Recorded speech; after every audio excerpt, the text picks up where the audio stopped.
This is a story sent to me by a viewer named Elliot Parker, and when I first read his message, I had to set my phone down and think about what real wealth actually means. It's not your typical expat falls for bar girl story, and it's not a tale of revenge or public humiliation. It's something quieter and, in many ways, more profound because Elliot wasn't a broke English teacher scraping by on 30,000 baht a month, and he wasn't flashing money around nightclubs in Sukhumvit. He was a 52-year-old millionaire who dressed like he shopped at discount stores and rode the BTS like everyone else.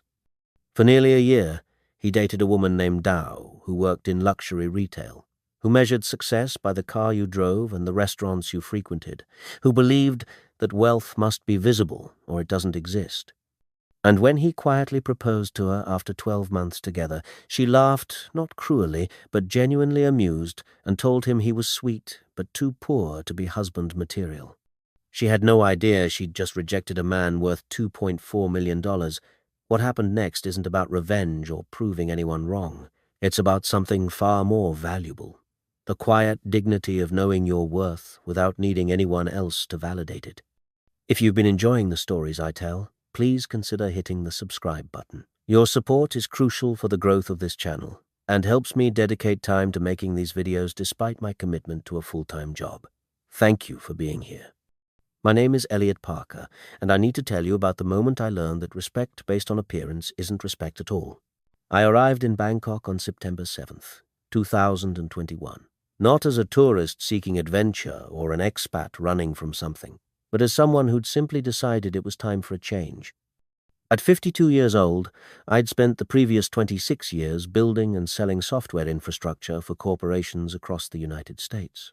I'd consulted for Fortune 500 companies, designed systems that processed millions of transactions daily, and earned more money than I'd ever imagined possible growing up in a middle-class neighborhood in Boulder, Colorado. By the time I sold my last consulting contract and closed my home office for good, my investment portfolio was generating enough passive income that I could live comfortably anywhere in the world without working another day. My accountant had calculated my net worth at approximately $2.4 million, not enough to buy yachts or private islands, but more than enough to live well for the rest of my life if I was sensible about it. The thing about making money slowly and steadily over decades is that you don't develop the habits of sudden wealth. I'd never owned a luxury car, never worn expensive watches, never felt the need to display my success through material possessions. My colleagues in Silicon Valley would laugh about my 15-year-old Honda Civic and my preference for $30 running shoes, but to me, those things were just tools. They served their purpose. Why replace them? After I sold my business, I spent 6 months traveling through Southeast Asia, Vietnam, Cambodia, Laos, and finally Thailand. Bangkok captivated me in ways I hadn't expected. The energy of the city, the complexity of its culture, the way ancient temples stood alongside modern skyscrapers, it felt like a place where I could disappear into anonymity while still being surrounded by millions of people. I rented a modest one-bedroom apartment in the Ari neighborhood, a relatively quiet area north of the city center, popular with young Thai professionals, and a handful of long-term expats. The rent was 12,000 baht per month, about $360 for a clean, well-maintained space with air conditioning, a small balcony, and a kitchen I rarely used. The building had a gym on the 3rd floor and a rooftop garden where residents grew herbs and vegetables. My daily routine was simple.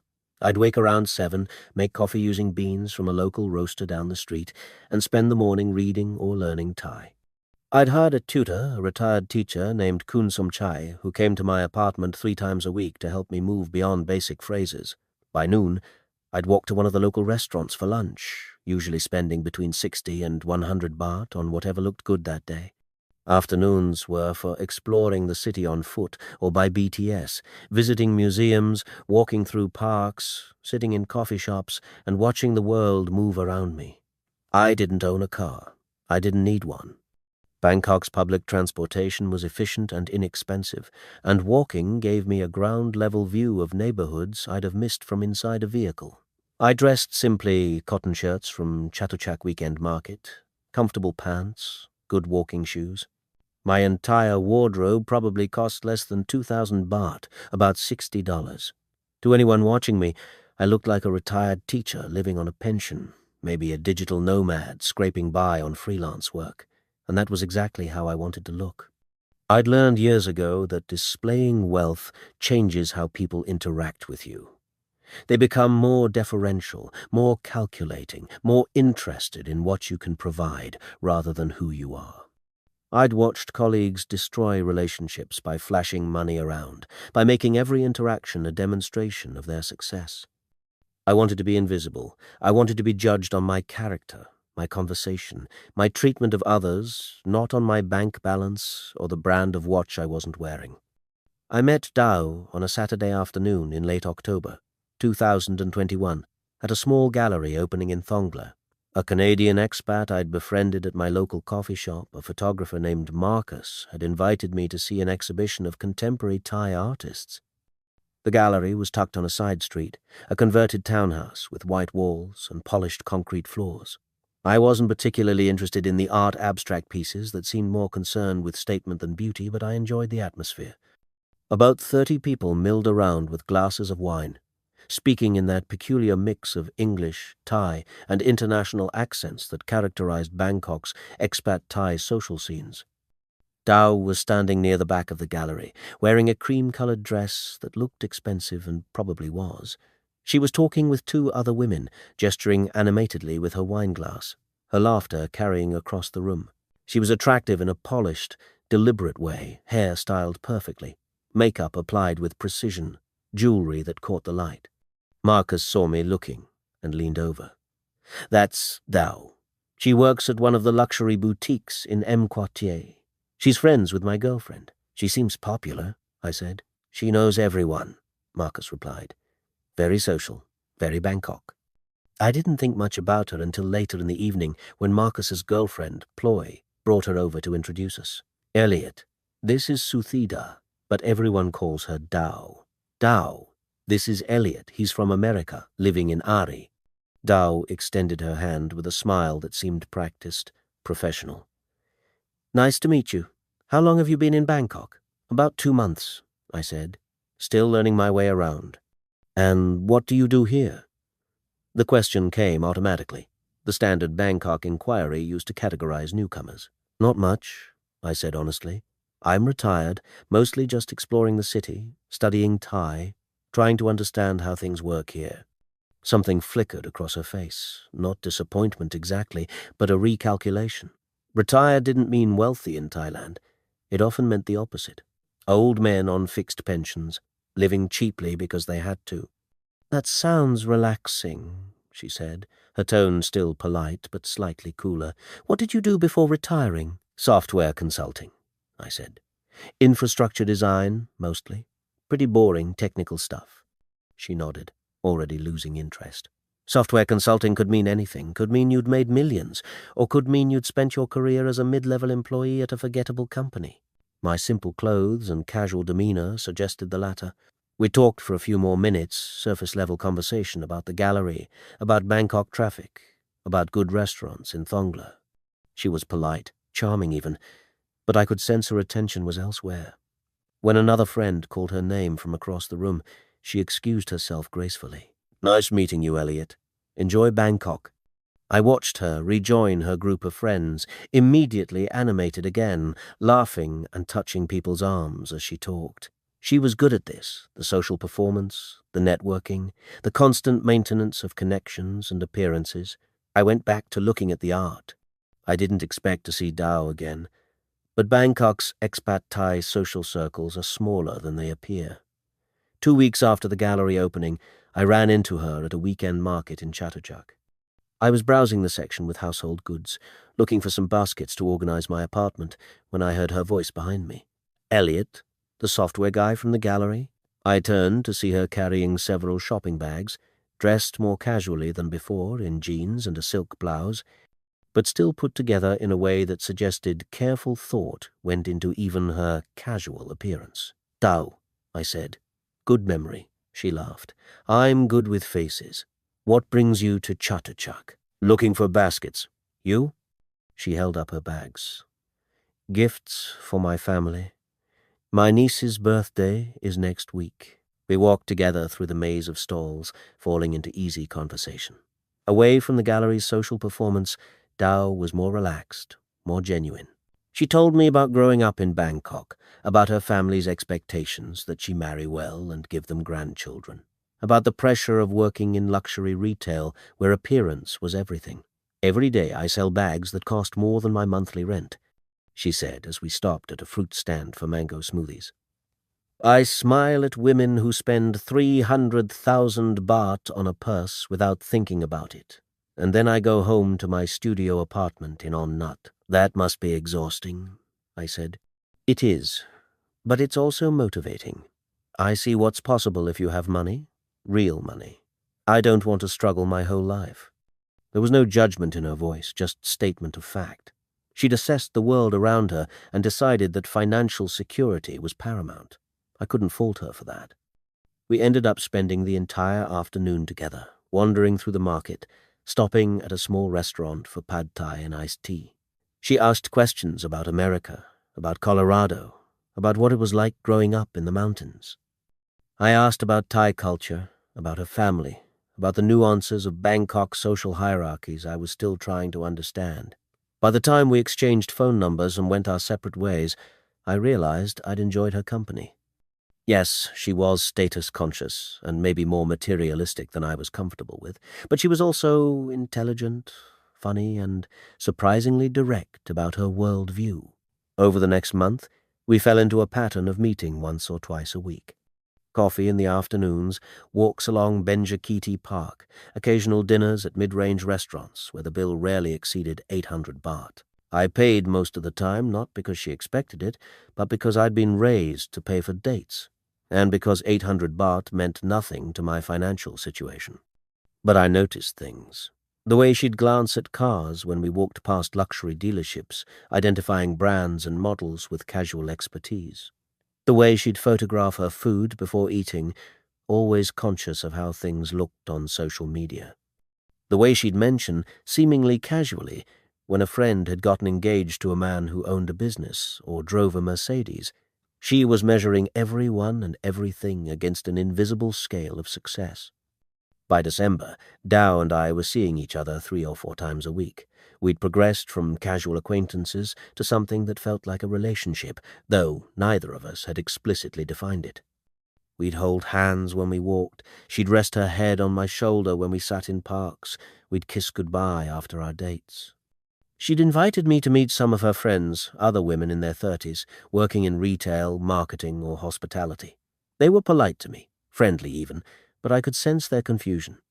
Why was Dao, who talked constantly about wanting security and success, dating this older foreigner who rode the BTS and wore faded shirts? One evening, while Dao was in the bathroom at a restaurant, one of her friends leaned across the table. Her name was Nok, and she worked at a high-end spa in Sukhumvit. "You're very kind to Dao," she said in careful English. "She likes you very much." "I like her too," I said. Nok hesitated, then continued. "Dao is looking for someone serious, someone who can provide good life. You understand?" The implication was clear. "Are you that person? Or are you wasting her time?" "I understand," I said simply.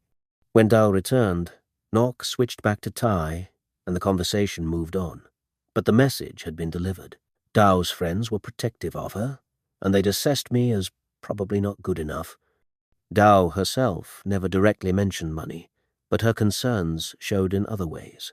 She'd talk about her friends getting married, about the size of their weddings and the value of their sin sod, the traditional gift given to the bride's family. She'd point out successful Thai businessmen when we walked through shopping malls, noting their confidence, their expensive clothes, their beautiful girlfriends.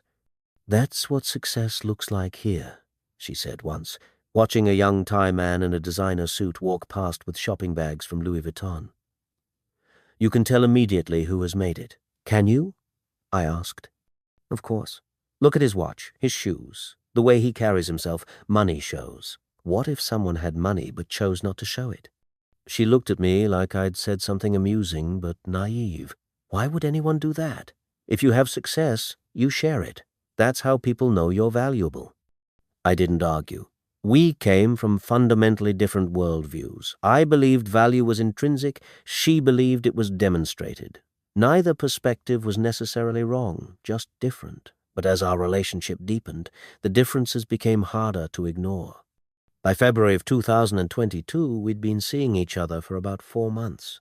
The relationship had settled into a comfortable routine weekday dinners after she finished work, weekend explorations of Bangkok neighborhoods, occasional trips to beaches near the city. But I could sense Dao's growing frustration, even if she never said it directly. We were having dinner at a small seafood restaurant in Talad Rot Phai when she brought up the future for the first time. "Elliot, can I ask you something serious?" "Of course." She set down her fork and looked at me directly. "What are your plans? For the future, I mean. Are you staying in Bangkok long term, or is this just temporary for you?" "I haven't decided," I said honestly. "I'm enjoying being here. I'm not in a hurry to leave. But what about work? Don't you want to do something?" "Not particularly. I spent most of my adult life working. I'm enjoying not having a schedule."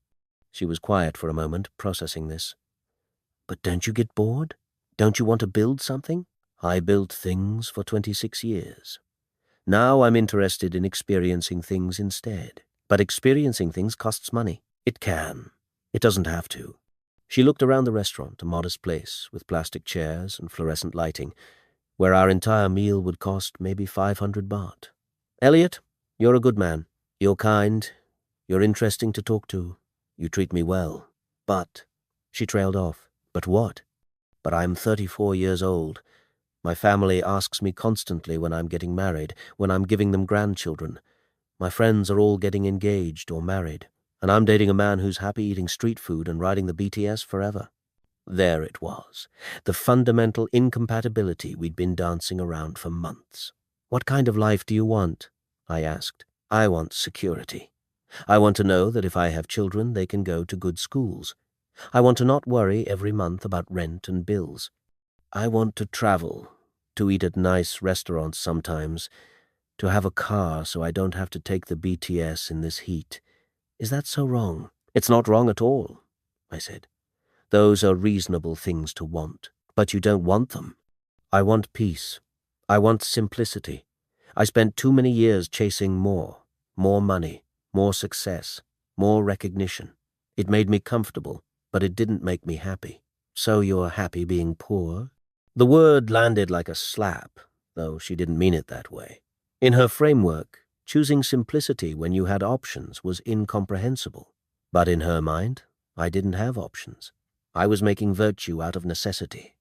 "I'm happy being content with what I have," I said carefully. She reached across the table and took my hand. "I care about you, Elliot. I really do. But I need to be practical. Love isn't enough if we want different things." "I understand." We finished dinner quietly, the unspoken question hanging between us: where do we go from here? Despite that conversation, we didn't break up. Instead, something shifted. Dao seemed to accept our relationship for what it was: temporary, pleasant, but ultimately not serious. She stopped talking about the future, stopped mentioning her friends' engagements, stopped asking about my plans. And paradoxically, we became closer. Without the pressure of potential marriage hanging over us, we relaxed into genuine companionship. She taught me more, Thai, helped me navigate cultural situations I didn't understand, introduced me to her family. I met her parents, a retired civil servant father and a mother who ran a small restaurant in their modest house in Lat Phrao. They were warm, welcoming people who seemed genuinely pleased that their daughter had found a foreign friend, even if they harbored no illusions about me becoming a son-in-law. Her mother made an elaborate meal: tom yum goong, pad krapao, som tam, sticky rice, and at least 6 other dishes, and her father asked polite questions about America through Dao's translation. "He wants to know if you have children," Dao said. "No, I never married." "He asks why not." "I was focused on my career. I never found the right person at the right time." Her father nodded thoughtfully, then said something longer in Thai. Dao translated: "He says that work is important, but family is what matters when you're old. Money disappears, success fades, but family stays." "Your father is a wise man," I said, and meant it. As we left that evening, Dao's mother pressed a container of food into my hands, leftovers from dinner that she insisted I take. "She likes you," Dao said in the taxi ride home. "She says you have a good heart. Your parents are lovely people." They are. They don't have much, but they're happy. My father worked for the government his whole life, never made more than 30,000 baht a month. My mother's restaurant barely breaks even, but they have their house, their grandchildren, each other. They think that's enough. You don't sound convinced. I saw how hard they struggled when I was young. I wore my cousin's hand-me-down uniforms to school. We never went on vacations. When my grandmother got sick, they had to borrow money for hospital bills. I don't want that life, Elliot. I want better. There's nothing wrong with wanting better. But you don't want it? You're happy being like my parents. I'm happy being myself. She leaned her head against my shoulder. I know, and I respect that about you. I just wish. She didn't finish the sentence. She didn't have to. By August of 2022, we'd been together for nearly 10 months.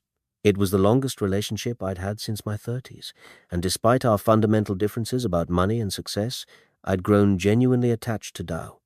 She was more than her materialism. She was ambitious, yes, but also caring, funny, loyal to her friends and family. I started thinking about what my life would look like if we stayed together. Would I eventually tell her about my actual financial situation?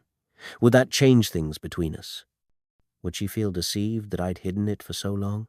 The question became urgent one evening in mid-August when Marcus and his girlfriend Ploy invited us to dinner with several other couples.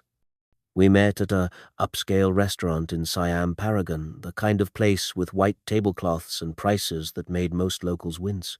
Marcus had insisted on choosing the restaurant for his birthday celebration, and though I was uncomfortable with the ostentatious display, I went along. The table included 3 other couples, all of them successful Thai professionals or expat business owners. The conversation naturally turned to investments, property markets, business opportunities. I stayed quiet, eating my overpriced pasta and listening. But Dao, I noticed, was engaged in the conversation in a way I rarely saw her. She asked questions about property investment, about starting businesses, about how the other couples had achieved their success. Her eyes were bright, alive with ambition and hunger. One of the Thai men, a real estate developer named Kritsada, was particularly animated.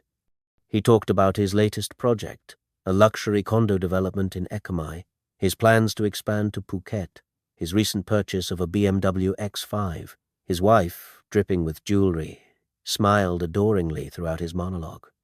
When dinner ended and the bill came 14,000 baht for 8 people, Marcus made a show of pulling out his credit card, but Kritsada waved him off. "My treat," he said magnanimously. "Consider it investment in friendship." Everyone thanked him profusely. Dao thanked him in Thai, her voice honey-sweet. In the taxi home, she was quieter than usual. "That was a nice evening," I said. "Kritsada is very successful. He certainly seems to think so. Don't you admire that? Building something real, creating opportunities. I admire people who find fulfillment in their work, yes. But you don't want that for yourself. I had that for myself. For decades. It was exhausting." She turned to look at me in the darkness of the taxi. "Elliot, can I ask you something honestly? Always. Do you have any ambition at all? Any desire to be more than you are?" The question stung, though I tried not to show it. "I'm content with who I am. Content isn't happy." "Isn't it?" "No. Content is settling. Happy is achieving." We rode the rest of the way in silence.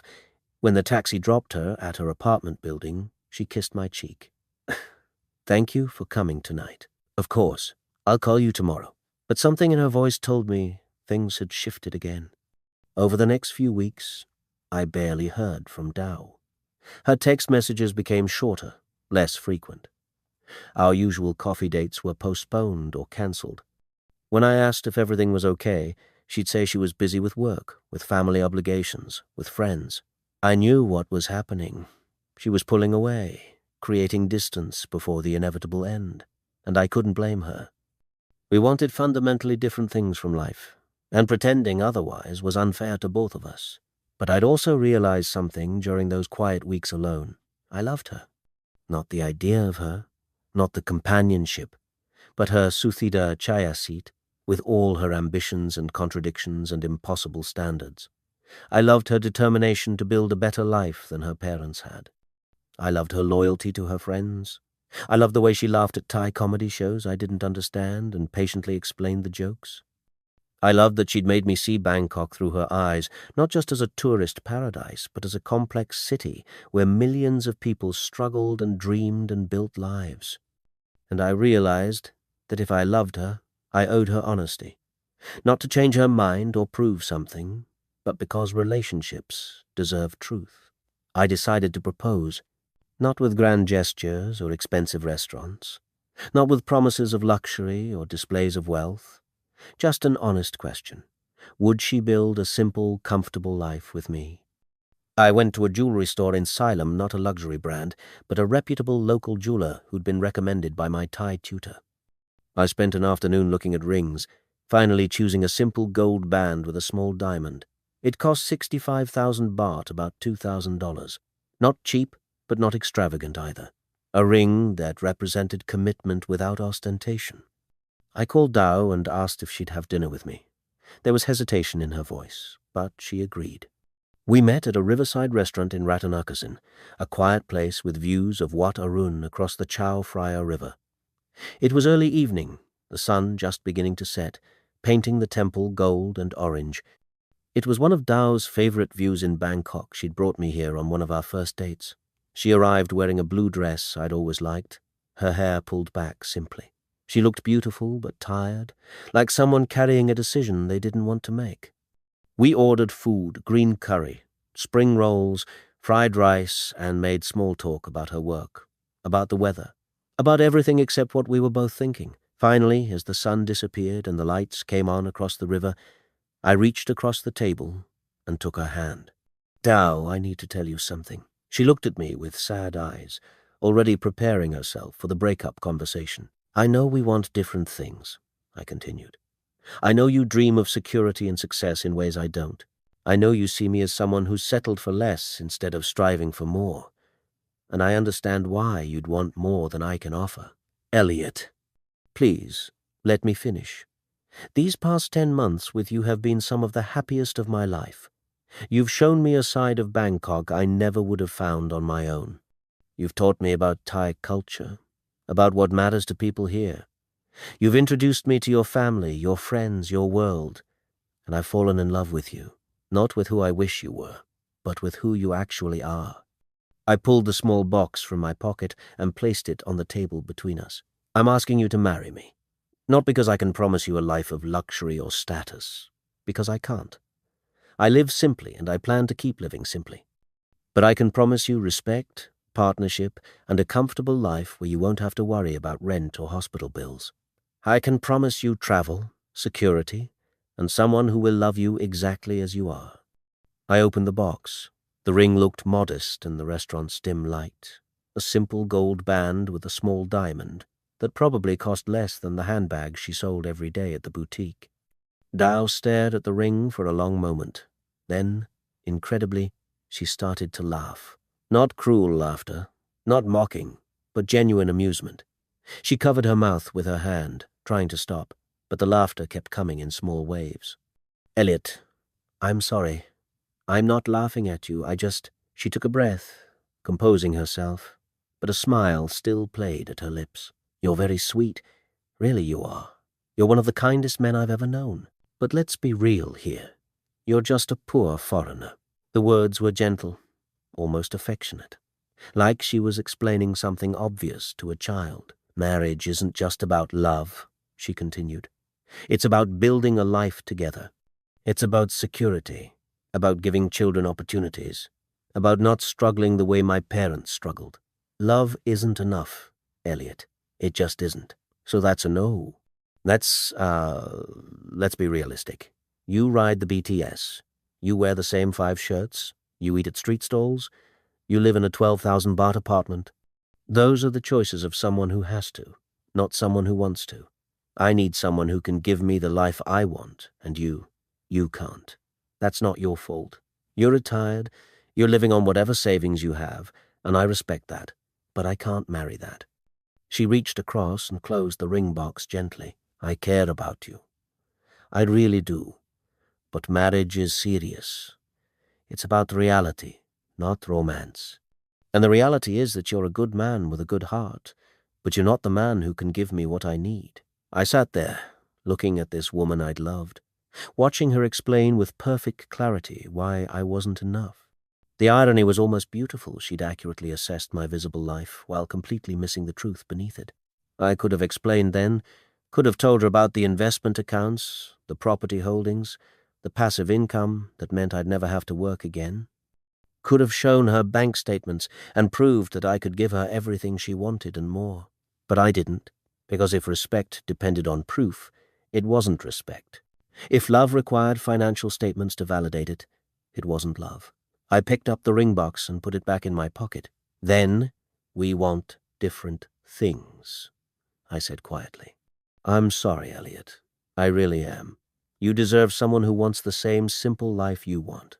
I'm just not that person. I signaled the waiter and paid the bill 480 baht for a meal she hadn't touched. We walked out of the restaurant together one last time, stood by the river for a moment, looking at Wat Arun lit up across the water. Thank you for these months, she said. I meant it when I said, you're a good man. Take care of yourself, Dao. She kissed my cheek, then walked toward the street to find a taxi. I watched her go. This woman who'd laughed at my proposal because she couldn't see past appearances, because she'd confused simplicity with poverty, because she'd measured my worth in T-shirts and BTS cards instead of character and commitment. I stood by the river for a long time after she left, watching the boats pass and thinking about what had just happened. I felt relieved. Not happy, not vindicated, but clear. Like something that should have ended months ago had finally reached its natural conclusion. I didn't love her less for rejecting me. I understood her reasoning completely. From her perspective, she'd made the logical choice. She'd rejected what she saw, not knowing what she couldn't see, and I'd gained something valuable. Absolute clarity about what I wanted and what I didn't. I didn't hear from Dao for 3 weeks. I went back to my simple routine morning coffee, Thai lessons, long walks through the city. I felt lighter somehow, unburdened by the effort of maintaining a relationship built on fundamental incompatibility. Marcus called me a few days after the proposal to see how I was doing. Ploy told me what happened, he said. I'm sorry, man. Don't be. It was the right outcome. Still, that's rough. Are you okay? I'm fine, really. We wanted different things. Better to find out now. For what it's worth, I think Dao made a mistake. You're solid.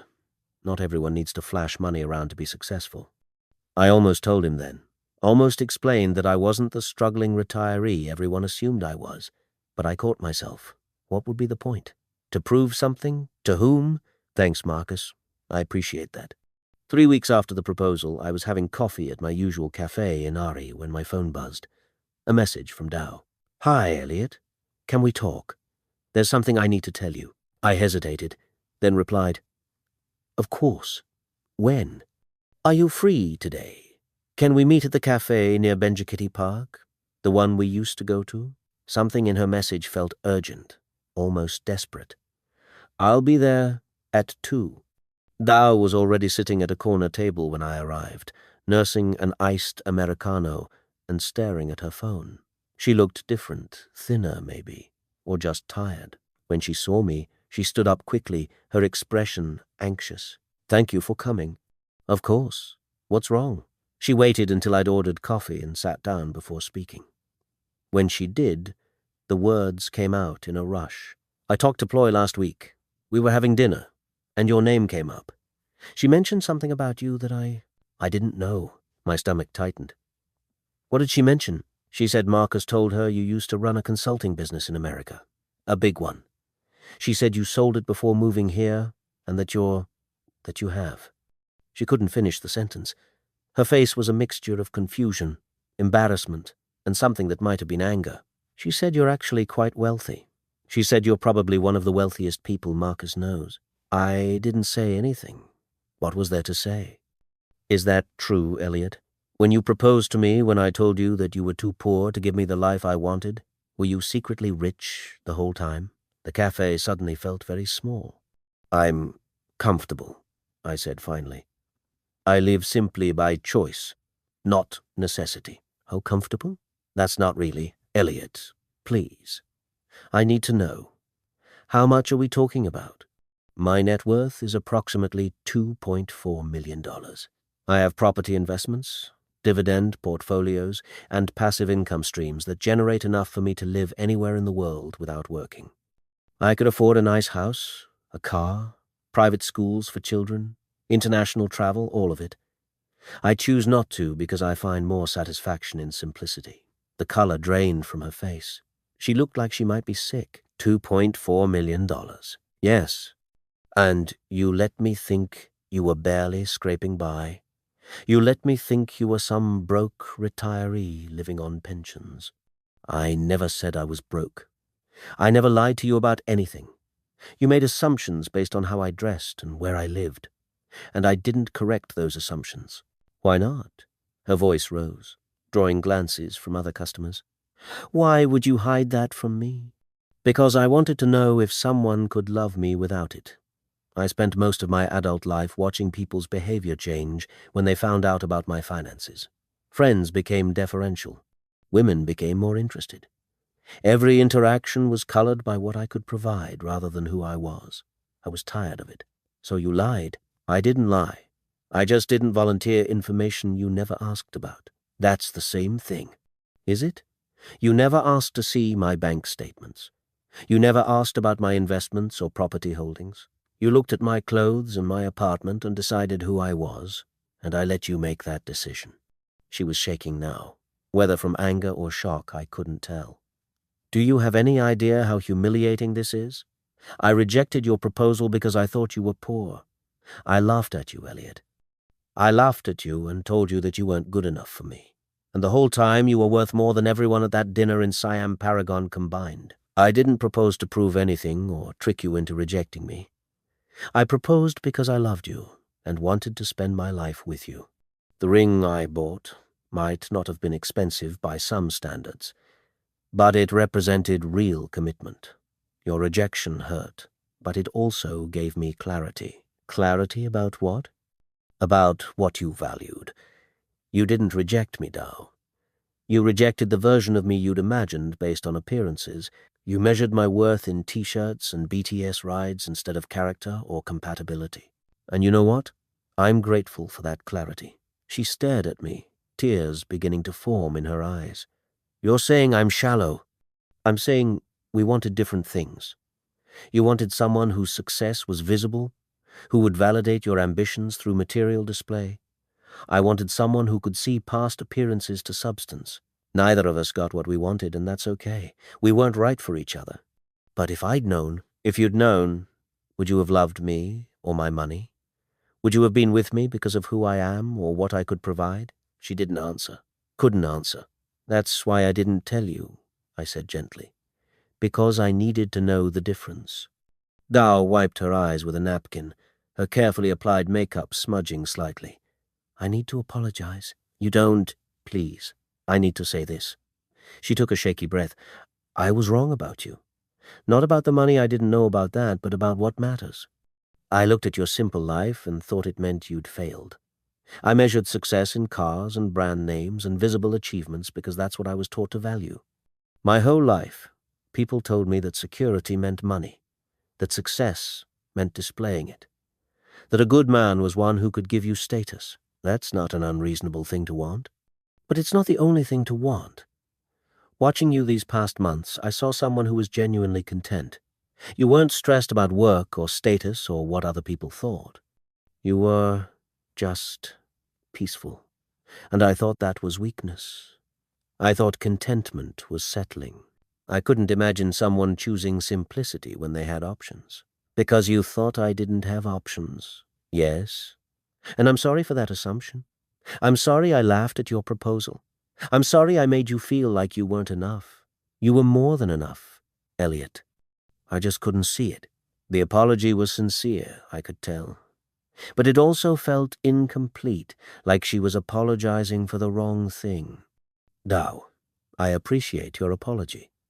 But the fundamental issue between us hasn't changed. You want a life I don't want to live. Even knowing about my finances, I'm not interested in buying luxury cars or living in a penthouse or becoming the kind of person who throws around money to show success. That's not who I am. But you could. I could. I won't. There's a difference. I've spent decades accumulating wealth that I now use primarily for freedom and security, not display. I'm not interested in changing that approach to fit someone else's expectations, even someone I care about. She absorbed this slowly, reality settling in. So even if I wanted to try again, even knowing the truth now, it wouldn't work. Because the truth is that I'm still the same person I was when you rejected me. I still ride the BTS. I still eat street food. I still wear simple clothes and live in a modest apartment. The only thing that's changed is what you know about my bank balance, and that's not enough to build a relationship on. But what if I could learn to appreciate simplicity? What if I could change? I looked at this woman who'd laughed at my proposal 3 weeks ago, who was now asking if we could start over with completely different terms, and I felt something settle in my chest, not anger, not satisfaction, just sad finality. I don't want you to change, Tao. Your ambition, your drive to build a better life than your parents had, those aren't flaws. They're part of who you are. You should find someone who shares those goals, who wants to chase success together with you. Someone for whom displaying wealth is natural and comfortable. That person exists, and they'll make you happy in ways I never could. But I hurt you. I rejected you for the wrong reasons. You rejected me for your reasons, and they made sense within your worldview. You weren't wrong to want what you wanted. We were just incompatible. She started crying again, quietly this time. I feel like an idiot. Don't. You made decisions based on the information you had. So did I. Now we both have better information, and we can both move forward more clearly. Are you angry with me? I thought about it honestly. No, I'm not angry. Maybe I'm disappointed that surface appearances mattered more than the relationship we'd built, but I'm not angry. If anything, I'm grateful. For what? For the clarity. For not spending years in a relationship trying to reconcile incompatible values. For learning that I'd rather be respected for who I am than what I have. You taught me that, even if you didn't mean to. We sat in silence for a while, drinking our coffee, watching Bangkok move past the cafe windows. Finally, Dao stood to leave. I hope you find someone who appreciates you properly, she said. I hope you find someone who shares your ambitions. Goodbye, Elliot. Take care, Dao. She walked out of the cafe and disappeared into the crowd on Sukhumvit Road. I ordered another coffee and sat watching the city, thinking about assumptions and appearances, about wealth and worth, about the strange journey that had brought me to this moment. In the weeks after that final conversation with Dao, I found myself reflecting on what had happened, not with bitterness, but with genuine curiosity about human nature and how we measure value. I'd deliberately hidden my wealth not to test people in some cruel social experiment, but because I'd learned over many years that money changes dynamics. It creates power, imbalances, shifts motivations, and makes it difficult to know if people value you for yourself or for what you can provide. Dao had been honest in her own way. She'd clearly communicated what mattered to her: security, visible success, material comfort. She'd never pretended otherwise. And when she'd assessed me based on visible markers and found me wanting, she'd been direct about that too. There was a kind of integrity in her clarity, even if it hurt. The real lesson wasn't about her misjudgment. It was about my own priorities. I told myself I wanted someone who could see past appearances to substance, someone who would love me for my character rather than my bank balance. And I'd gotten exactly that test. Dao had loved me, or at least cared for me, despite thinking I was financially modest. She'd spent 10 months with me when she could have been dating wealthier men. She'd introduced me to her family, integrated me into her life, gave me her time and attention. The relationship had failed not because she was shallow, but because we genuinely wanted different things from life. Her rejection of my proposal had been painful but also clarifying. It forced me to acknowledge that I couldn't compromise on my core values just to maintain a relationship, no matter how much I cared about the person. And strangely, that realization felt like freedom. I stayed in Bangkok for another year after my relationship with Dao ended. I continued my simple routine Thai lessons, morning coffee, long walks, occasional dinners with Marcus and Ploy. I dated occasionally, women I met, through friends or at social gatherings, but nothing serious developed. I wasn't looking for serious. I did eventually tell Marcus the truth about my finances, mainly because he'd inadvertently revealed it to Ploy, who'd told Dow, and the whole situation felt absurdly complicated. His reaction was exactly what I'd expected. "You're kidding me. You've been living like a backpacker while sitting on $2 million? $2.4 million. And I'm not living like a backpacker. I have a comfortable apartment, good food, everything I need, but you could have so much more." More of what? More stress, more things to maintain and protect, more complicated tax situations? I spent my 30s and 40s chasing more. It didn't make me happy. This does. He thought about that for a moment.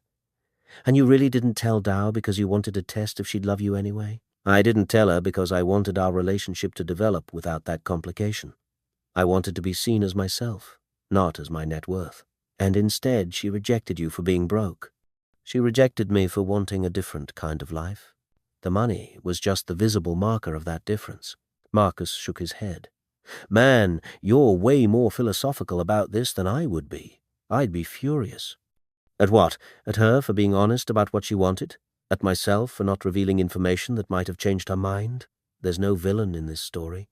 Just two people who wanted incompatible things. That conversation with Marcus helped crystallize something I'd been feeling but hadn't articulated. I didn't regret anything about how things had unfolded with Dow. Not the secrecy about my finances, not the proposal, not even her laughter and rejection. All of it had been necessary to reach this point of clarity. One afternoon, about 6 months after the final conversation with Dow, I was having coffee at my usual spot in Ari when a young Thai man approached my table.